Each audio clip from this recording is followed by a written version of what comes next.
Chapter number 13 ઉત્પાદન ઉદ્યોગો તેનો પાર્ટ 1 વિશે અભ્યાસ કરીશું. તમામ પ્રકારના પ્રશ્ન જવાબ સહિત સરળ સમજૂતી સાથે સૌપ્રથમ જોઈએ પ્રસ્તાવના. હવે આ ચેપ્ટર છે, એમનો ભારાંક છે 3 ગુણનો. તેમાંથી 2 ગુણનો એક પ્રશ્ન પૂછાશે અને 1 ગુણનો નકશો પૂછાશે, એટલે કુલ 3 ગુણનો ભારાંક રહેશે. પછી બોર્ડ કોઈ ચેન્જીસ કરશે તો એનો અલગથી વિડીયો મૂકવામાં આવશે.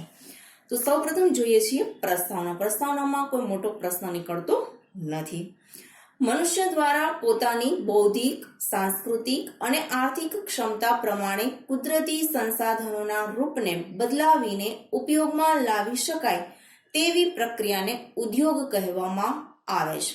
ઉદ્યોગ કોને કહેવામાં આવે તો કે મનુષ્ય એટલે કે માનવી પોતાની બૌદ્ધિક એટલે બુદ્ધિનો ઉપયોગ કરીને, બુદ્ધિ શક્તિનો ઉપયોગ કરીને, બરાબર, સાંસ્કૃતિક અને આર્થિક ક્ષમતા પ્રમાણે એટલે પોતાની સંસ્કૃતિને જરૂરિયાત પ્રમાણે, તેમજ આર્થિક એટલે પોતાની પાસે જે પૈસા છે, રૂપિયા છે, એ પ્રમાણે કુદરતી સંસાધનો એટલે કે કુદરતી સંપત્તિ જે કંઈ છે એ કુદરતી સંપત્તિનું સ્વરૂપને બદલીને, બરાબર, એનું જે કુદરતી સંપત્તિ છે, ઝાડ છે, વૃક્ષ, લાકડું છે, તો લાકડાને આપણે એમનેમ ઉપયોગમાં નથી લેતા, એનું સ્વરૂપને બદલાવીએ છીએ. એટલે કેવી રીતે બદલીએ તો કે ભાઈ એનું ફર્નિચર બનાવીએ છીએ, કબાટ બનાવીએ છીએ, સેટી બનાવીએ છીએ, ટૂલ્સ બનાવીએ છીએ, બરાબર. તો એના સ્વરૂપને બદલી અને જે ઉપયોગમાં લાવી શકાય એવી જે પ્રક્રિયા છે એને ઉદ્યોગ તરીકે ઓળખવામાં આવે છે. એટલે કે કાચા માલને વાપરવા લાયક, ઉપયોગમાં આવે એવો એને બનાવવો, બરાબર, એને ઉદ્યોગ કહેવામાં આવે છે. આ બધી પ્રક્રિયા કારખાનાની અંદર થતી હોય છે. ભારતમાં ઉદ્યોગોની પરંપરા સિંધુ ખીણની સભ્યતાથી ચાલી આવે છે. એટલે કે ઉદ્યોગોનો વિકાસ ભારતમાં કઈ આજકાલથી નથી વિકસેલો. સિંધુ ખીણની સંસ્કૃતિ જ્યારથી વિકસેલી છે ત્યારથી ભારતની અંદર ઉદ્યોગો એ સમયે પણ વિકસેલા હતા. એ સમયે એટલે કે સિંધુ ખીણની સભ્યતાના જે અવશેષો મળી આવ્યા છે એમાં કેટલાક ઉદ્યોગોના અને કારખાનાના કેટલાક અવશેષો પણ જોવા મળ્યા છે, જેના ઉપરથી તારણ કાઢ્યું છે કે ત્યારે પણ ઉદ્યોગો વિકસેલા હશે. હવે એ સમયની અંદર વાત કરી તો એ સમયમાં એટલે કે સિંધુ ખીણની સંસ્કૃતિના સમયગાળામાં પણ ભારતમાં સુતરાઉ કાપડ, માટીના વાસણો અને કાંસાની વસ્તુઓ તથા મણકા બનાવવામાં આવતા હતા. તો કે સિંધુ ખીણની સંસ્કૃતિની વિકસેલી છે ત્યારે સુતરાઉ કાપડ બનાવવામાં આવતું હતું, માટીના વાસણો બનાવવામાં આવતા હતા, કાંસા એક ધાતુ છે, એ ધાતુની વસ્તુઓ પણ તૈયાર કરવામાં આવતી હતી, અને મણકા એટલે એક પ્રકારના મોતી, બરાબર, જે તાંબા, કાંસા, સોનું, બરાબર, એમાંથી બને, માટીમાંથી બને, પાકી માટીમાંથી બને, પથ્થરમાંથી બને છે, તો એને આપણે મણકા તરીકે ઓળખીએ છીએ. અત્યારે પથ્થરોની ઘણી બધી માળાઓ આવે છે, જુદા જુદા શેપની અંદર તૈયાર થાય છે, એને મણકા કહેવામાં આવે છે. તો આ મણકાનો ઉદ્યોગ પણ સિંધુ ખીણ સંસ્કૃતિના સમયમાં વિકસેલો છે. ત્યાર પછી 18મી સદી સુધી ભારત વહાણો બનાવવાના ઉદ્યોગોમાં આગળ હતું. 1 માર્કનો પ્રશ્ન યાદ રાખવાનો છે. 18મી સદી સુધી ભારતની અંદર કયો ઉદ્યોગ છે, એ કયા ક્ષેત્રના ઉદ્યોગમાં આગળ પડતા હતા તો કે વહાણ બનાવવાના ઉદ્યોગમાં ભારત આગળ પડતું સ્થાન ધરાવતું હતો. એટલે વહાણ આપણો જવાબ છે. ભારત હસ્તકલા ઉદ્યોગ અને ગૃહ ઉદ્યોગોમાં આગળ હતો. હવે આપણે વાત કરીએ કે વહાણોની સાથે સાથે એ હસ્તકલા અને ગૃહ ઉદ્યોગોમાં પણ આગળ હતો. પણ શોર્ટ ક્વેશ્ચનમાં પૂછશે તો વહાણો તમારે જવાબમાં લખવાનું છે. ભારતનું સુતરાઉ કાપડ, મલમલનું કાપડ, ધાતુના વાસણો તથા આભૂષણોની વિદેશમાં ખૂબ જ માંગ રહેતી હતી. એટલે કે ભારતનું સુતરાઉ કાપડ, મલમલનું કાપડ અને ધાતુના વાસણો છે તૈયાર કરવામાં આવતા હતા, અને જે આભૂષણો ભારતમાં તૈયાર થતા એની વિદેશમાં ખૂબ જ ડિમાન્ડ હતી. ત્યાર પછીનો મુદ્દો, યુરોપમાં ઔદ્યોગિક ક્રાંતિની શરૂઆત સાથે અંગ્રેજોએ ભારતમાંથી કાચો માલ ખાસ કરીને કપાસ લઈ જતા. હવે એક શોર્ટ ક્વેશ્ચન ખાસ આઈએમપી ની અંદર યાદ રાખવાનું છે કે ઔદ્યોગિક ક્રાંતિની શરૂઆત ક્યાં થયેલી છે તો યુરોપ આપણો જવાબ હોવો જોઈએ, યુરોપમાં, બરાબર. હવે અંગ્રેજો છે શું કરતા હતા કે કાચા માલ તરીકે ભારતમાં જે કપાસનું પુષ્કળ વાવેતર થતું હતું, આજે પણ થઈ રહ્યું છે, તો એ કપાસને કાચા માલ તરીકે લઈ જતા હતા, બરાબર. ત્યાંના કારખાનામાં તૈયાર થયેલો માલ ભારતમાં મોંઘી કિંમતે વેચાય અને ભારતનો આ હસ્ત ઉદ્યોગ પડી ભાંગે તેવી નીતિ અપનાવતા હતા. હવે આપણો કપાસનો કાચો માલ લઈ જાય કારખાનામાં તૈયાર મટીરિયલ એટલે કે કપાસમાંથી તૈયાર થતું કાપડ એ ભારતની અંદર લઈ આવે અને ભારતમાં ઊંચી કિંમતે વેચતા અને ખૂબ રૂપિયા કમાતા. એના કારણે શું થતું? તો કે ભારતના હસ્ત ઉદ્યોગો એટલે કે ભારતના જે હાથ કલા કારીગરીથી બનાવેલા જે ઉદ્યોગો, હસ્ત ઉદ્યોગ એટલે એવો ઉદ્યોગ જે ભરત ગૂંથણ હોય, માટીના વાસણો બનાવવામાં આવે, કાપડને હાથથી વણવામાં આવે, બરાબર, જે સજાવટ માટે અને ઉપયોગમાં આવે એવી વસ્તુ હોય જે હાથથી અથવા સરળ ઓજારથી એને તૈયાર કરવામાં આવતું હોય ને હસ્ત ઉદ્યોગ કહેવાય. તો ભારતમાં મોટા પાયા હસ્ત ઉદ્યોગ ચાલતો હતો. તો આ ઇંગ્લેન્ડના લોકો એટલે કે યુરોપના લોકોએ શું કર્યું? તો કે ભારતની અંદર ઊંચી કિંમતે કાપડ તૈયાર કરીને વેચવા લાગ્યા. એના કારણે આપણી હસ્તકલા કારીગરી છે એ કેવી થઈ ગઈ? પડી ભાંગી. એનો હેતુ એ જ હતો કે આપણી હસ્તકલા કારીગરી પડી ભાંગે અને એ લોકો આપણે ઊંચા કિંમતે વેચે અને ખૂબ પૈસા કમાય. આનાથી ભારતના કાપડ ઉદ્યોગને મોટું નુકસાન થયું અને ભારતના કશબીઓ અને કારીગરો બેકાર બન્યા. હવે આ યુરોપની આવી નીતિને કારણે શું થયું? તો કે ભારતની હસ્તકલા કારીગરી ધીમે ધીમે બંધ થવા લાગી અને ભારતમાં જે કાપડ ઉદ્યોગ તૈયાર થતો હતો એટલે કે કાપડ તૈયાર થતું હતું એને બહુ મોટું નુકસાન ગયું અને એના કારણે ભારતના જે કારીગરો, કશબીઓ એટલે કે ભરતકામ સાથે જોડાયેલા કારીગરો જે હતા એ કેવા થઈ ગયા? બેકાર બની ગયા. ભરત ગૂંથણ કરતા હતા અને વણાટકામ કરતા હતા એને કશબી કારીગર તરીકે ઓળખવામાં આવે છે. તો એ લોકો બધા બેકાર બની ગયા અને એના કારણે એની આર્થિક બેકાર બની ગયા, બેરોજગાર બની ગયા, આવક બંધ થઈ ગઈ, બરાબર. અને એના કારણે ભારતની જે સિચ્યુએશન છે રોજગારીની દ્રષ્ટિએ ખૂબ જ નબળી પડવા લાગી. રોજગારી ન મળતા આર્થિક સ્થિતિ ખૂબ જ નબળી થઈ ગઈ અને કારીગરો છે એ બેહાલ એટલે કહી શકાય કે એની કન્ડિશન બહુ દયનીય થઈ ગઈ અને એના કારણે ભારતની જે ઉદ્યોગની સ્થિતિ છે ધીમે ધીમે નબળી પડવા લાગી. ત્યાર પછીનો મુદ્દો છે ઉદ્યોગોનું મહત્વ. જો વિદ્યાર્થી મિત્રો હજુ સુધી તમે મારી ચેનલ પર નવા હો તો મારી ચેનલને સબસ્ક્રાઇબ કરો, વિડીયો પસંદ આવે તો લાઈક કરો, આપના ગ્રુપમાં શેર કરો. હવે ઉદ્યોગોના મહત્વનો પ્રશ્ન છે. ઉદ્યોગોનું મહત્વ ટૂંક નોંધ લખો. 2 અથવા 3 ગુણના પ્રશ્ન તરીકે યાદ રાખવાનું છે. જોઈ લઈએ એનો જવાબ શું છે. આજના યુગમાં દરેક રાષ્ટ્રનું અસ્તિત્વ ઉદ્યોગોના વિકાસ પર આધારિત છે. એટલે એમ કે છે કે હાલની અંદર આજનો જે યુગ છે એની અંદર દરેક દેશ છે એનું અસ્તિત્વ ઉદ્યોગ પર આધારિત છે. જે દેશનો ઉદ્યોગ સારા પ્રમાણમાં વિકસેલો હોય તો એ દેશની આર્થિક સ્થિતિ પણ ખૂબ જ સારી હોય, મજબૂત હોય. તો એ દેશ વિકસિત દેશોની હરોળમાં આવતો હોય. પણ જે દેશનું આર્થિક લેવલ નબળું છે તો એની પાછળનું કારણ છે કે ત્યાં ઉદ્યોગોનો વિકાસ ખૂબ ઓછા પ્રમાણમાં થયેલો છે એટલે એની આર્થિક સ્થિતિ નબળી છે. એટલે એ કાં તો અલ્પ વિકસિત અથવા વિકાસશીલ દેશમાં એમનો સમાવેશ થતો હોય, બરાબર. એટલે દરેક દેશની પ્રગતિ છે એનો ઉદ્યોગોનો વિકાસ પર આધારિત હોય. ઉદ્યોગોનો વિકાસ સારો તો દેશનો વિકાસ સારો, ઉદ્યોગોનો વિકાસ નબળો તો દેશની સ્થિતિ પણ નબળી. ત્યાર પછીનો મુદ્દો છે આર્થિક વિકાસ તો ઔદ્યોગિક વિકાસ વિના અસંભવ જ થઈ જાય છે. હવે સરળ રીતે યાદ રાખવું તો એમ યાદ રાખવાનું કે ઔદ્યોગિક વિકાસ વિના આર્થિક વિકાસ સાધી શકાતો નથી, બરાબર. ઉદ્યોગો જો તમે જોબ કરો અથવા તો તમે વર્કર તરીકે, કારીગર તરીકે કામ કરો એના કરતા અનેક ગણી આવક ઉદ્યોગોમાંથી મળે છે, બરાબર. આપણે શબ્દો બોલીએ છીએ ઉદ્યોગપતિ વર્ગ, મૂડીપતિ વર્ગ, બરાબર. એ લોકો પૈસાનું રોકાણ કરે છે એના કરતા અનેક ગણું સામે કમાય પણ છે. એટલે ઔદ્યોગિક વિકાસ વિના આર્થિક વિકાસ થઈ શકે નહીં.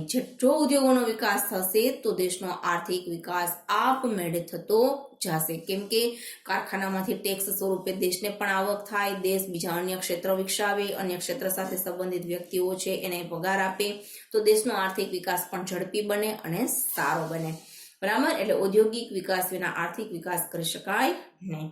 ત્યાર પછી જે દેશો ઔદ્યોગિક દ્રષ્ટિએ જેટલા વધારે વિકાસ પામ્યા છે તેથી તેની અર્થવ્યવસ્થા એટલી જ મજબૂત બની છે. બહુ સરસ વાત કરી કે ઉદ્યોગો જે દેશની અંદર વધારે પ્રમાણમાં વિકસેલા છે, બરાબર, સારા એવા પ્રમાણમાં વિકસેલા છે તો એનું અર્થતંત્ર એટલે કે એનું અર્થવ્યવસ્થા છે એ પણ એટલી જ મજબૂત છે, એની આર્થિક વ્યવસ્થા એટલી મજબૂત છે. દાખલા તરીકે ઉદાહરણ આપ્યું છે કે યુએસએ, રશિયા, જાપાન, દક્ષિણ કોરિયા જેવા દેશો પોતાના ઔદ્યોગિક વિકાસના પાયા પર જ સમૃદ્ધ અને વિકસિત રાષ્ટ્રો બન્યા છે. તો બહુ સરસ વાત કરી કે ભાઈ અમેરિકા, રશિયા, જાપાન, દક્ષિણ કોરિયા આ બધા દેશો છે કે એમાં ઉદ્યોગો બહુ સારા પ્રમાણમાં વિકસેલા છે અને એટલે જ કેવા છે તો કે સમૃદ્ધ અને વિકસિત રાષ્ટ્રો ની હરોળમાં આવે છે જ, હરોળ તો નહીં પણ છે જ, એ વિકસિત રાષ્ટ્ર તરીકે એનો સમાવેશ થાય છે. કારણ કે ત્યાં ઉદ્યોગો પણ પાછા કેવા છે તો કે ટેકનોલોજીને લગતા ઉદ્યોગો, ટેકનોલોજીના સાધનો બનાવવાના ઉદ્યોગો કે જેમાં એને અબજો રૂપિયા, કરોડો રૂપિયા અને અબજો રૂપિયાની કમાણી થાય છે, જે વિશ્વના દેશને એ બધી વસ્તુઓ પ્રોવાઈડ કરે છે. યુદ્ધ માટેના બધા સાધનો હોય, ત્યાર પછી કારખાનાની મશીનરીઓ હોય, તો આવા બધા ઉદ્યોગોમાં ખૂબ રૂપિયા મળે છે. અને આ બધા દેશો છે એની અંદર આવા ઉદ્યોગો એટલે કે ખનિજ આધારિત ઉદ્યોગો મોટા પાયે વિકસેલા છે. ત્યાર પછી જે દેશોમાં ઉદ્યોગોનો વિકાસ થયો નથી અથવા ઓછો થયો છે તે કુદરતી સંસાધનોનો ઉપયોગ ઉદ્યોગોના કાચા માલ તરીકે કરી શકતા નથી. હવે જુઓ કે જે દેશની અંદર ઉદ્યોગોનું પ્રમાણ નથી વિકસેલું તો એની પાછળનું એક રીઝન એ છે કે જે કુદરતી સંસાધન છે એને પૂરેપૂરો એમને ઉપયોગ કર્યો નથી. કારણ કે જે બી ખનિજ આધારિત ઉદ્યોગો છે એ પેલા કુદરતી સંપત્તિમાંથી સંસાધનમાં આવે છે અને પછી એને વાપરવા લાયક બનાવવામાં આવે છે. તો જ્યાં જે દેશની અંદર ઉદ્યોગોનું પ્રમાણ ઓછું છે, ઉદ્યોગોનો ઓછો વિકાસ થયેલો છે, તો એનો મતલબ એવો કે એને કુદરતી સંસાધન જે એની પાસે પડેલું છે એને કાચા માલ તરીકે બહુ ઓછો ઉપયોગ કરેલો છે, કાં તો કરેલો જ નથી. સંપત્તિ છે એની પાસે, કુદરતી સંપત્તિ, પણ એને ઉપયોગમાં, ઉદ્યોગ તરીકે એને ઉપયોગમાં લીધી નથી અને એના કારણે દેશનો વિકાસ થયો નથી. એટલે એનો મતલબ એમ યાદ રાખવાનો છે આપણે કે જે દેશની અંદર કુદરતી સંપત્તિનો સંસાધન તરીકે ખૂબ મોટા પાયે ઉપયોગ થતો હોય તો એ દેશનો આર્થિક વિકાસ પણ સારો હોય. જે દેશની અંદર કાચા માલ તરીકે, કુદરતી સંપત્તિનો સંસાધન તરીકે ઓછો ઉપયોગ થતો હોય તો એ દેશનો આર્થિક વિકાસ ધીમો હોય. ત્યાર પછી તે લોકોએ કુદરતી સંસાધનોના ઓછા મૂલ્યે વેચી તે જ કાચા માલની બનેલી વસ્તુઓને ઊંચી કિંમત ચૂકવી વિદેશીઓ પાસેથી ખરીદવી પડે છે. હવે આપણી પાસે કાચો માલ છે પણ આપણે તો એને ઉપયોગમાં લઈ શકીએ નથી, કારણ કે એવું બને કે ભાઈ કોઈ પણ દેશ છે કે એની આર્થિક કન્ડિશન નબળી હોય તો એ કોઈ મશીનો ન ખરીદી શકે, ઉદ્યોગો નાખી શકે નહીં. એટલે આપણી પાસે કાચો માલ એટલે કે કુદરતી સંપત્તિ કાચા માલના સ્વરૂપમાં ઘણી બધી છે પણ આપણે એને ઉપયોગમાં લીધી નથી. શું કામે નથી લીધી તો કે આપણે મૂડી રોકાણ કરી શકીએ એમ નથી. તો પૈસાવાળા દેશના લોકો શું કરે છે, આપણી પાસેથી કાચો માલ લઈ જાય છે અને ખૂબ તૈયાર થયેલો સારો માલ છે ઊંચી કિંમતે વેચે છે. અને એ ઊંચી કિંમત આપણા જેવા દેશ, ભારત હોય, ભારત જેવા બીજા અન્ય દેશો છે, ભારત તો ઘણું હવે સદ્ધર થઈ ગયું છે પણ એના જેવા બીજા ઘણા બધા ગરીબ દેશો છે કે જ્યાં આ બધા દેશના લોકો છે પોતાની વસ્તુ, પોતાનું પ્રોડક્શન છે ખૂબ ઊંચી કિંમતે વેચે છે અને પેલા દેશના લોકોને ઊંચી કિંમતે ખરીદવું પડે છે. બરાબર. એના કારણે શું થાય છે, ક્યારેક એ દેશ દેવાદાર પણ બની જાય છે. ફરી એકવાર મુદ્દો યાદ રાખજો કે જે કુદરતી સંસાધનોનો ઓછા મૂલ્ય એટલે કે કાચો માલ આપણે ખૂબ ઓછા સસ્તી કિંમતે અન્ય દેશોને વેચીએ, અન્ય દેશના લોકો એને પાકો માલ તૈયાર કરી કમ્પ્લીટ વાપરવા લાયક બનાવી અને અન્ય દેશોમાં વેચે છે. અન્ય દેશોમાં વેચે છે, વિદેશની અંદર કોઈ બી દેશોમાં વેચે છે તો ખૂબ ઊંચી કિંમતે વેચે છે. એના કારણે પુષ્કળ પૈસા કમાય છે. ભારતમાં સમગ્ર રાષ્ટ્રીય ઉત્પાદનના ઉદ્યોગોનો ફાળો 29% છે. હવે એક માર્કનો શોર્ટ ક્વેશ્ચન યાદ રાખવાનો છે કે રાષ્ટ્રનું જે કુલ ઉત્પાદન થાય છે અન્ય ક્ષેત્રોમાં, ખેતી છે, ઉદ્યોગો છે, કુદરતી સંપત્તિ છે, તો એ બધામાંથી જે આવક થાય છે, બરાબર, ઉત્પાદન જે થાય છે એમાં ઉદ્યોગોનો ફાળો કેટલો છે તો કે 29% છે. શોર્ટ એક માર્કનો પ્રશ્ન. હવે આ ઉદ્યોગોનો ફાળો 29% છે. ત્યાર પછીના વધારાના મુદ્દા થોડાક તમને કહી દઉં. અહીંયા તમારો આ પ્રશ્નનો જવાબ છે પૂર્ણ થાય છે. આનાથી વધારે માહિતી લખવાની જરૂર નથી, પણ હું તમને 2 થી 3 મુદ્દા કહું છું. જો તમને યાદ રહે તો તમે લખવા કોશિશ કરજો. આપણે વાત કરી કે ભાઈ વિદેશના લોકો છે એ આપણા અથવા અન્ય દેશની અંદર કોઈ ઊંચી કિંમતે વસ્તુ વેચે છે. તેના કારણે શું થાય છે તો કે તેઓ ઔદ્યોગિક વિકાસ સાધી શકતા નથી, તેમનો આર્થિક વિકાસ રૂંધાઈ જાય છે. આપણો કાચો માલ વયો જાય, પાકો માલ આપણા દેશમાં આવે, ઊંચી કિંમત ચૂકવવી પડે, એટલે આપણી પાસે પૈસા જ વધતા નથી. એના કારણે આપણો ઉદ્યોગ વિકસી શકતો નથી, આપણે મૂડીરોકાણ કરી શકતા નથી, એટલે આપણો આર્થિક વિકાસ ધીમો બને છે અને રૂંધાઈ જાય છે. દેશમાં ઉદ્યોગો સ્થાપવાથી ઉત્પાદનમાં વધારો થાય છે, લોકોનું જીવન ધોરણ ઊંચું આવે છે. જો દેશની અંદર જેમ જેમ ઉદ્યોગોનું પ્રમાણ વધુ હોય, વધારે મોટી મોટી કંપનીઓ સ્થપાતી હોય તો એ દેશની અંદર ઉત્પાદન વધે છે એટલે લોકોનું જીવન ધોરણ સુધરે છે. કારણ કે કારખાના નખાશે તો લોકોને કામ મળશે, રોજગારી મળશે, ખરીદ શક્તિ વધશે તો એનું જીવન ધોરણ પણ સુધરશે, અને જીવન ધોરણ સુધરશે એટલે દેશની પ્રગતિ ચોક્કસ થશે જ. બરાબર. એટલે આમ ઉદ્યોગોમાં કામ કરતા લોકોની ટેકનોલોજીનું જ્ઞાન પણ વધશે, બરાબર, ટેકનોલોજી સાથે સંકળાશે તો એની કઈ નવી નવી ટેકનોલોજી સાથે કામ કરશે તો એમાં એક નવું જ્ઞાન પણ ડેવલપ થશે, બરાબર, નવું જાણવા મળશે. આમ દેશનો આર્થિક વિકાસ છે એ ઉદ્યોગો ઉપર ડિપેન્ડેન્ટ છે. એટલે જે દેશમાં ઉદ્યોગોનું પ્રમાણ સારું એ દેશનો આર્થિક વિકાસ પણ સારો. ત્યાર પછી બ્રિટિશ શાસનની નીતિએ ભારતના ઔદ્યોગિક ઢાંચાની કમર તોડી નાખી. હવે જ્યારે બ્રિટિશરો આપણા ભારતની અંદર આવ્યા અને એ લોકો જે ઉદ્યોગ ધંધા ચાલુ કરી દીધા અને કાચો માલ લઈને પાકો માલ વેચવા માંડ્યા, એના કારણે ભારતની જે ઔદ્યોગિક ઢાંચો એટલે પેટર્ન, બરાબર, ઉદ્યોગોની જે આપણી સિસ્ટમ હતી, આપણા જે કંઈ ઉદ્યોગોનું સ્વરૂપ હતું એને તોડી નાખ્યું. ત્યાર પછી પરાધીનતા દરમિયાન ભારતમાં આધુનિક પદ્ધતિ એ ઉદ્યોગોની સ્થાપના ખાસ થઈ શકી નહીં. હવે પરાધીનતા એટલે આપણે બ્રિટિશ લોકો શાસન કરતા હતા, અંગ્રેજો શાસન કરતા હતા, એટલે આપણે એના ઉપર ડિપેન્ડન્ટ થઈ ગયા હતા અને પરાધીન બની ગયા હતા, બરાબર, આપણે સ્વતંત્ર હતા નહીં. અને એના કારણે શું થયું તો કે એ લોકો આપણા ઉદ્યોગો છે એનો સ્વીકાર ન કરતા અને આપણા ઉદ્યોગોને નાખવા દેતા નહીં, આપણા લોકોના ઉદ્યોગો છે એને ચલાવવા દેતા નહીં. અને ફરજિયાત આપણે એમના કારખાનામાં કામ કરવું પડતું અને મજૂરીમાં પણ એટલો ભેદભાવ હતો કે અંગ્રેજો પોતાના લોકો હોય એને વધારે મજૂરી આપતા, પગાર વધારે આપતા, અને આપણા કારીગરો હોય તો એને ઓછો પગાર આપવામાં આવતો. એના કારણે આપણા દેશની અંદર આ બ્રિટિશ લોકોનું શાસન ચાલતું હતું ત્યારે પરાધીન આપણે હતા ને એ પરાધીનના સમયગાળાની અંદર ઉદ્યોગોની આપણે ખાસ સ્થાપના કરી શક્યા નહીં. નહોતા ચાલતા એવું નહોતું, ચાલતા હતા પણ એ લોકોની કમ્પેરમાં ખૂબ ઓછા, અને આપણા લોકોના ધંધાને પાડવાની કોશિશ ખૂબ જ વધારે કરવામાં આવતી હતી. ત્યાર પછી 1853માં ચારકોલ આધારિત પ્રથમ લોહ ગાળણ ઔદ્યોગિક એકમ સ્થાપવામાં આવ્યું પણ તે નિષ્ફળ રહ્યું. તો સૌથી પહેલું લોહ ગાળણ એટલે કે લોખંડને ગાળવાનું જે કારખાનું છે એ સૌ પ્રથમ ક્યારે નાખવામાં આવ્યું તો 1853માં. ચારકોલ એટલે કોલસા આધારિત, બરાબર, કોલસાથી ચાલતું કારખાનું 1853માં નાખવામાં આવ્યું. Short question. ત્યાર પછી સૌપ્રથમ સફળ પ્રયત્ન 1854માં સુતરાઉ કાપડ ઉદ્યોગથી થયો. તે પછી 1855માં કોલકાતા નજીક રીસરામાં શણનું કારખાનું સ્થપાયું. તો 101 માર્કનો પ્રશ્ન કે ભારતને ઉદ્યોગોમાં સફળતા ક્યારે મળી તો કે 1854માં. કયા ઉદ્યોગથી તો કે સુતરાઉ કાપડ. સુતરાઉ કાપડનો ઉદ્યોગ ક્યારે શરૂ કરવામાં આવ્યો ભારતની અંદર તો 1854. અને કોલકાતા વાળો પ્રશ્ન યાદ રાખવાનો છે.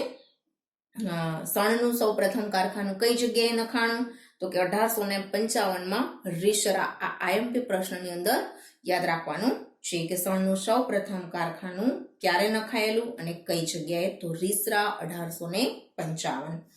ત્યારબાદ 1854માં કુલટીમાં કાચું લોખંડ બનાવવાનું કારખાનું સ્થાપવામાં આવ્યું જે કેટલાક વર્ષ પછી બંધ પડ્યું. એટલે કે રીસરામાં કારખાનું નખાણું, પછી 1874માં કુલટીમાં મોટા પાયે કાચું લોખંડ ગાળવાનું એક કારખાનું, લોહ અયસ્કનું કારખાનું નાખ્યું. કુલટી પશ્ચિમ બંગાળની અંદર આવેલું શહેર છે, બરાબર. એ થોડાક વર્ષ ચાલ્યું પછી એ બંધ થઈ ગયું. તે સમય જતા 1881માં પુનઃ શરૂ થયું. એટલે કે કુલટીની અંદર નખાયેલું કારખાનું ફરી પાછું 1881માં શરૂ થયું. ત્યાર પછી 1807માં જમશેદપુરમાં ટાટા લોખંડ પોલાદની કંપની સ્થાપવાથી ઔદ્યોગિક વિકાસને નવી દિશા પ્રાપ્ત થઈ. આઈએમપી શોર્ટ ક્વેશ્ચનમાં યાદ રાખવાનું છે કે ભારતમાં મોટા પાયે લોખંડ ઉદ્યોગની સ્થાપના ક્યારે કરવામાં આવી અથવા ક્યારે થઈ તો 1907માં. કઈ કંપની દ્વારા તો જમશેદપુર ટાટા લોખંડ પોલાદ કંપની, બરાબર. અથવા એમ પણ પૂછે કે જમશેદપુર ટાટા લોખંડ પોલાદ કંપની ક્યારે સ્થાપવામાં આવી તો કે 1907.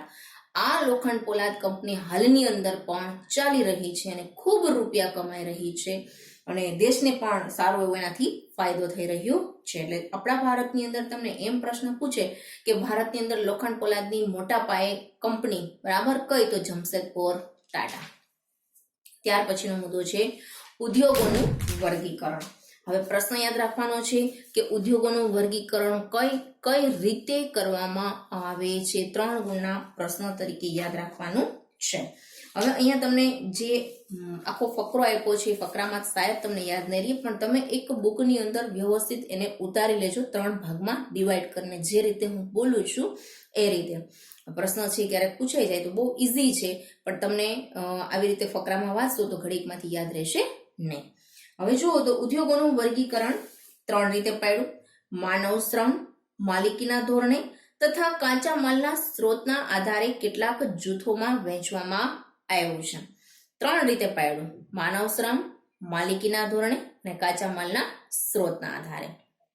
આગળ જોઈએ.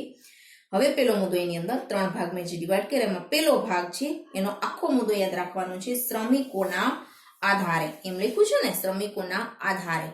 તો તમારે મુદ્દો એમ બનાવીને યાદ રાખવાનો છે કે શ્રમિકોની સંખ્યાના આધારે. હવે શ્રમિકોની સંખ્યાના આધારે જોઈએ તો 2 ભાગમાં એને વહેંચ્યું છે.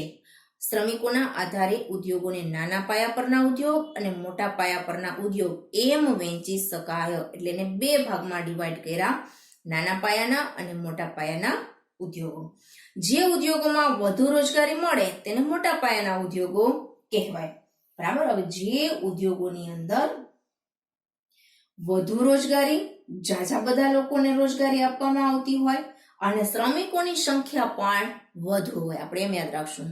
વધુ રોજગારી, વધારે લોકોને રોજગારી અને વધારે સંખ્યામાં શ્રમિકો કામ કરતા હોય તો એને મોટા પાયાના ઉદ્યોગ કહેવાય. તો ઉદાહરણ આપ્યું છે સુતરાઉ કાપડ. હવે તમને અહીંયા વિકલ્પ મૂકી દઈએ કે સુતરાઉ કાપડ છે કયા પ્રકારનો ઉદ્યોગ ગણાય, અથવા તો નીચેનામાં આપેલું ઉદાહરણ છે એ મોટા પાયાનું ઉદાહરણ બતાવો.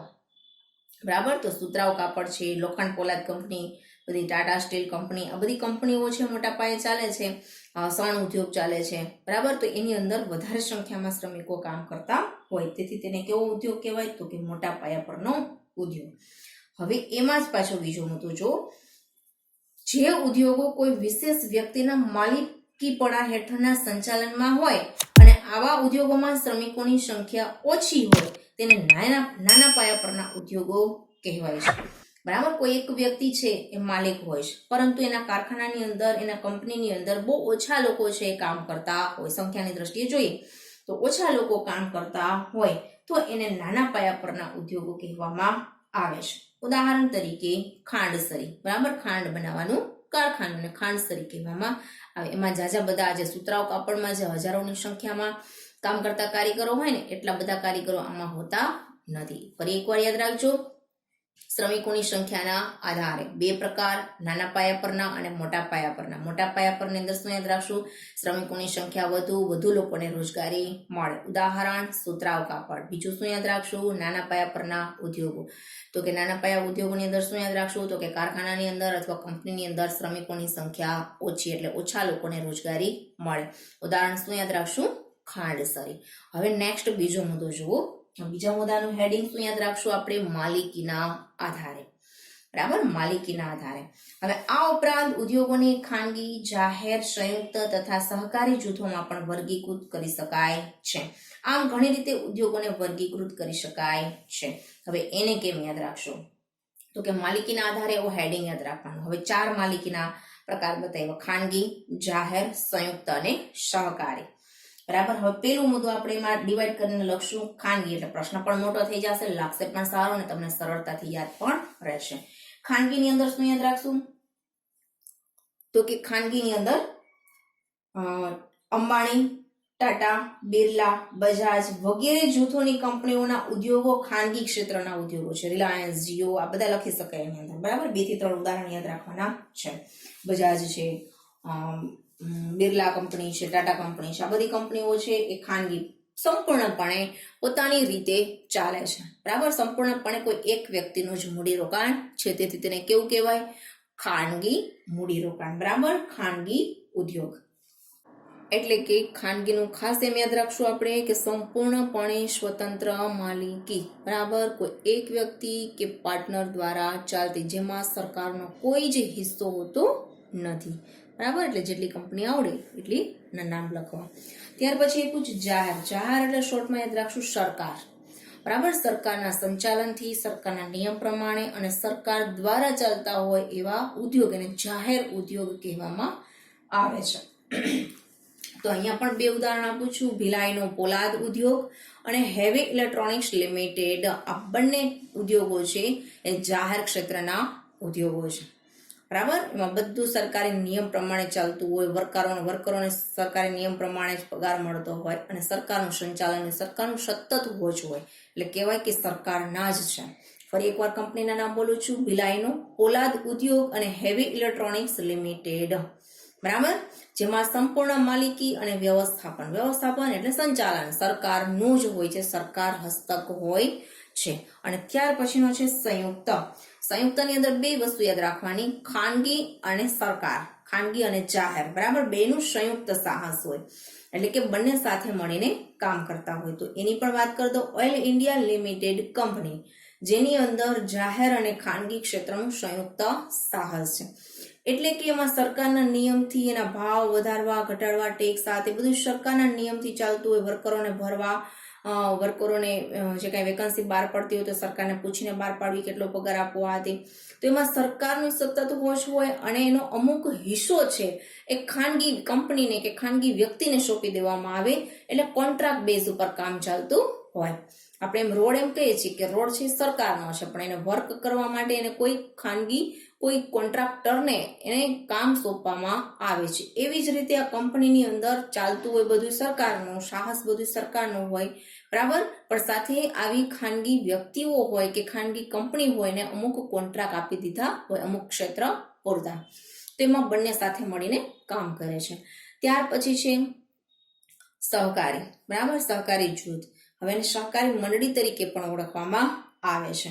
એની અંદર કોનો સમાવેશ થાય તો કે ખાંડની મિલો અને દૂધ ઉત્પાદક ડેરી, બરાબર, એ સહકારી મંડળીઓ દ્વારા ચલાવવામાં આવે છે. હવે આમાં જુઓ તો સરકારના નિયમથી ચાલતા હોય પણ સરકાર ચલાવતી નથી, સરકાર મૂડી રોકાણ પણ કરતી નથી. હા, એ ઉદ્યોગ નાખવા માટે એમને સરકાર ધિરાણ, લોન વગેરે જેવી વ્યવસ્થા કરી આપે છે, બરાબર, પરંતુ આ ખાંડ અને દૂધ ઉત્પાદક ડેરીઓ છે એ સહકારી મંડળી દ્વારા એનું સંચાલન થતું હોય. એના વર્કરોને રાખ્યા પછી જલ્દીથી એમ છૂટા કરી શકાય નહીં, કોઈ કારણ વગર એને એના કારખાનામાંથી કાઢી શકે નહીં, બરાબર. તો આવી રીતે સરકારનું વોચ હોય પરંતુ સરકાર એમાં કોઈ પ્રકારનું મૂડી રોકાણ કરતી નથી. તો આવું સહકારી મંડળીઓ દ્વારા ચલાવવામાં આવે છે. ત્યાર પછી આપણે આગળ વાત કરીએ ત્રીજો પ્રકાર, બરાબર, આપણે બીજો પ્રકાર અહીંયા પૂરો કર્યો માલિકીના આધારે. હવે ત્રીજો પ્રકાર છે કાચા માલના સ્ત્રોતના આધારે. હેડિંગ મારવાનું છે, કાચા માલના સ્ત્રોતના આધારે. હવે એની અંદર જુઓ તો બે પ્રકાર પડશે. કાચા માલના સ્ત્રોતના આધારે ઉદ્યોગોને કૃષિ આધારિત ઉદ્યોગ અને ખનિજ આધારિત ઉદ્યોગ એમ બે જૂથમાં વહેંચવામાં આવે છે. હવે કૃષિ આધારિત ઉદ્યોગ એટલે શું તો કે જે ઉદ્યોગોની અંદર કાચા માલ તરીકે ખેતીમાં જે ઉત્પાદન થતું હોય એનો ઉપયોગ કરવામાં આવતો હોય એને કૃષિ આધારિત ઉદ્યોગ કહેવાય. તો ઉદાહરણ છે સુતરાઉ કાપડ, રેશમી કાપડ, સણ, ઊની કાપડ, કાગળ ઉદ્યોગ, ખાંડ ઉદ્યોગ, ખાદ્ય તેલ વગેરે બનાવવાના ઉદ્યોગો કૃષિ આધારિત ઉદ્યોગો છે, કારણ કે એ કાચા માલ તરીકે ખેતીમાંથી વસ્તુ મેળવે છે. જ્યારે બીજો પ્રકાર આપણે શું યાદ રાખ્યું, ખનિજ આધારિત, બરાબર. તો એની અંદર લોખંડ પોલાદ ઉદ્યોગ, સિમેન્ટ, કાચ ઉદ્યોગ, એલ્યુમિનિયમ ઉદ્યોગ, તાંબુ ઉદ્યોગ, રાસાયણિક ખાતર ઉદ્યોગ, પરિવહન ઉપકરણો ઉદ્યોગ, ઇલેક્ટ્રોનિક ઉદ્યોગ, આ બધા ઉદ્યોગો એવા છે કે જે ખનિજ ઉપર આધારિત છે, એટલે એને ખનિજ આધારિત ઉદ્યોગ તરીકે ઓળખવામાં આવે છે. તો અહીંયા આપણો મુદ્દો પૂર્ણ થાય છે. આ પ્રશ્ન છે લાસ્ટ છે એ પણ પૂર્ણ થાય છે. નેક્સ્ટ વિડીયોની અંદર નવા મુદ્દા સાથે ફરી મળીશું. જો કોઈ મુદ્દા સંબંધી પ્રશ્ન હોય તો કોમેન્ટ બોક્સની અંદર જરૂરથી જણાવશો. Thank you.